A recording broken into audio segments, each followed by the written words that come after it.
Every website you visit starts with the same question. What is the IP address for this name? DNS answers that in about the same time it takes me to send a "you up" to my ex-girlfriend after that first shot. It is the phone book of the internet, and it is also one of the easiest things on the internet you can lie to. So let's do two things. First, watch how DNS actually finds a machine out of billions. Then watch how an attacker can poison it and send everyone on your network to a fake site without touching a single password. Here's the problem.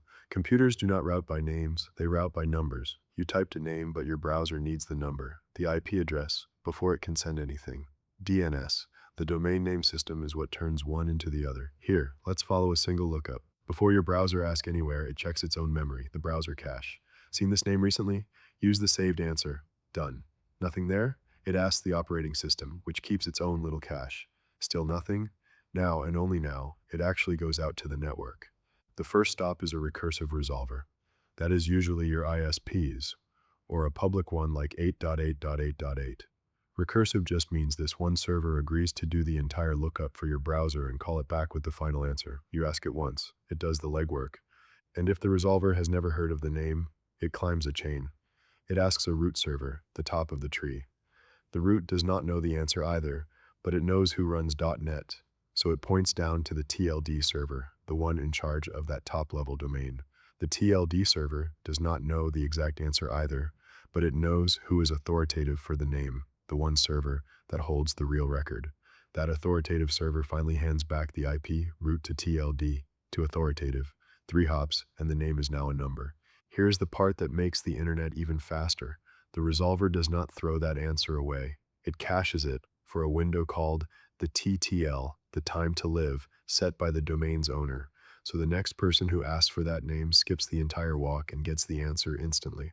Most lookups never climb the chain at all. They are resolved from a cache. And that is the exact thing an attacker wants to get their hands on, because here is what DNS was missing for most of its existence. Proof. Classic DNS rides on UDP, a fast fire-and-forget way to send packets, and it matches a reply to your question using a single 16-bit number, the transaction ID. The resolver asks a question, and it trusts the first reply that comes back with the matching ID. It does not check who actually sent it. See the problem?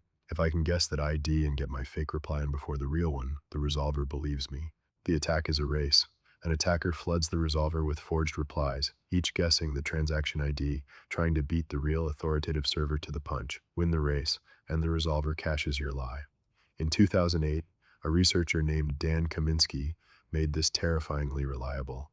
Instead of fighting over one cached name, his trick had the resolver look up random made-up subdomains over and over, giving the attacker unlimited fresh races until one landed. And once a poisoned answer is in the cache, it stays there for the whole TTL.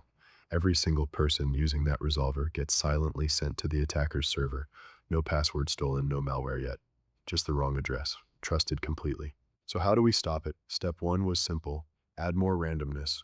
Modern resolvers now randomize the source port too, so an attacker has to guess the transaction ID and a random port, turning 65,000 guesses into billions. That alone killed the easy version of the attack. The real fix is DNSSEC, which signs DNS records with cryptography, so a forged answer simply fails the signature and gets thrown out. The catch? Not every domain signs and not every resolver checks, so adoption is still struggling to take off. So DNS turns names into numbers, caches everything, and knows almost nothing about who's answering. Fast, invisible, and one lucky guess away from sending you somewhere you didn't want to go, to see things you don't want to see. But now you've seen it, go touch some grass, and see you in the next one.